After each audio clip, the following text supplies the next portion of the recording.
दोस्तों नमस्कार। एक बार फिर से आप सबका स्वागत है। मैं आपसे पूछना चाहता हूं, does it smell like world war three? क्या आपको वर्ल्ड वॉर थ्री की बू आ रही है? मुझे तो ऐसा ही लग रहा है और मैं ये उम्मीद भी करूंगा कि ये वर्ल्ड वॉर थ्री ना ही हो तो बेहतर है, क्योंकि वर्ल्ड वॉर थ्री होने से पता नहीं कितने परिवार ही नहीं देश तबाह हो जाएंगे। हम पहला और दूसरा वर्ल्ड वॉर देख चुके हैं और उनमें मरने वालों के आंकड़े भी देख चुके हैं, लेकिन इस बार का वर्ल्ड वॉर थ्री मुझे लगता है कि कुछ अलग होने वाला है। मैं तो यही चाहूंगा, जितने भी ये बड़े देश हैं जो मुर्गे की तरह एक दूसरे को लड़ाते रहते हैं, उनको सद्बुद्धि आए। तो चलिए वीडियो में आगे बढ़ते हुए मैं आपको बताता हूं कि मैं ऐसा क्यों कह रहा हूं कि वर्ल्ड वॉर थ्री की क्या बू आ रही है। सबसे पहले हम देखते हैं रूस और यूक्रेन का युद्ध, जो कि 2022 से आज तक चलता ही आ रहा है और ये रुकने का नाम नहीं ले रहा है। वहीं रूस और यूक्रेन तो 2-3 सालों से आपस में भिड़े ही हुए हैं। वहीं चीन भी ताइवान पर हमला करने का ऐलान कर चुका है और पूरी दुनिया को बता चुका है कि वो 27 में ताइवान को कब्जा कर लेगा। जिसको रोकना है रोक सके तो रोक ले। इधर चीन ताइवान पर कब्जा करने की तैयारी कर रहा है और मैं दावे के साथ कहता हूं कि ताइवान को बचाने के लिए अमेरिका जरूर आएगा। और जिस प्रकार से चीन ताइवान पर कब्जा करने की कोशिश करेगा, अमेरिका पीछे नहीं हटने वाला है। और जब दो दुनिया की सबसे बड़ी ताकतें आमने सामने होंगी तो विश्व युद्ध तो अपने आप ही शुरू हो जाते हैं। वहीं अमेरिका ताइवान का तो साथ देगा ही देगा।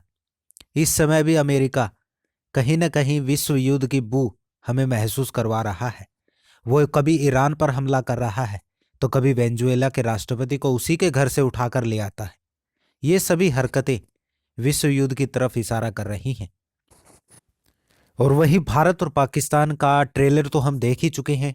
ऑपरेशन सिंदूर में दोनों एक दूसरे के सामने थे और कहीं ना कहीं मुझे ऐसा लगता है कि भारत भी तैयारी कर रहा है, क्योंकि भारत की ओर से भी ऐलान किया जा चुका है कि ऑपरेशन सिंदूर जारी है। क्योंकि भारत भी इंतजार कर रहा है कब चीन ताइवान की ओर उलझे और हम यहां चुपके से पीओके लेकर आ जाएं।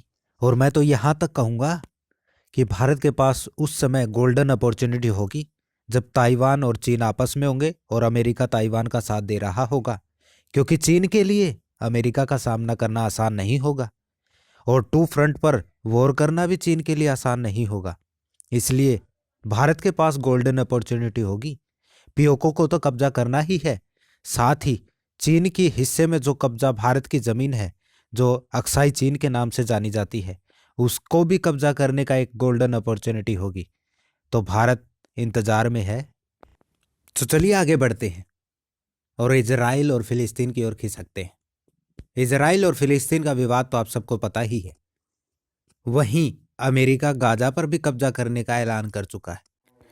अमेरिका ग्रीनलैंड पर तो अपनी आंखें जमाए ही हुए है, वह गाजा पर भी ऐलान कर चुका है।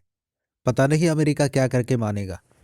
वहीं हाल फिलहाल में आपने खबर सुनी ही होगी कि अमेरिका ने रूस को भी छेड़ दिया है और उसकी एक जहाज को कब्जा लिया है। अमेरिका एक तरफ रूस को छेड़ रहा है, दूसरी तरफ चीन को छेड़ रहा है। वहीं वेनेजुएला को तो कब्जा कर ही चुका है, ग्रीनलैंड की बात कर रहा है, कभी गाजा की बात कर रहा है, कभी मैक्सिको की बात कर रहा है, कभी किसी की बात कर रहा है। यानी कि अमेरिका पूरे फुल मूड में है विश्व युद्ध छिड़वाने के। वहीं इन सब देशों का कन्फ्लिक्ट हमें वर्ल्ड वॉर थ्री की बू तो करवा ही रहा है। वहीं एक और सबसे बड़ा विवाद है, वो है डॉलर को लेकर।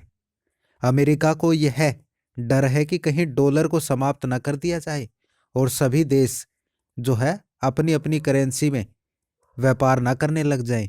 बस इसी वजह से ब्रिक्स के देशों को भी टारगेट कर रहा है और कहीं नाटो और ब्रिक्स आमने सामने हो गए तो विश्व युद्ध छिड़ना तय है। तो अंत में एक कंक्लूजन के रूप में हम देख लेते हैं कि हमने ये सवाल क्यों उठाया था, does it smell like world war 3। देखिए, रूस यूक्रेन भिड़े हुए हैं, चीन ताइवान भिड़ने वाले हैं, भारत पाकिस्तान तो भिड़ ही चुके हैं और उनका युद्ध तो जारी ही है। वहीं अमेरिका और ईरान भिड़े हुए हैं, अमेरिका वेनेजुएला भिड़ चुके हैं, अमेरिका ग्रीनलैंड भिड़ने वाले हैं, इजराइल फिलिस्तीन तो भिड़ते ही रहते हैं। अब अमेरिका और ग्रीनलैंड होने वाला है और अमेरिका रूस भी हो सकता है। इसलिए हमने ये सवाल किया था कि does it smell like world war 3। तो इस वीडियो में आज इतना ही। अगर आपको ये वीडियो अच्छी लगी हो तो वीडियो को लाइक कर देना, चैनल को सब्सक्राइब कर देना। धन्यवाद।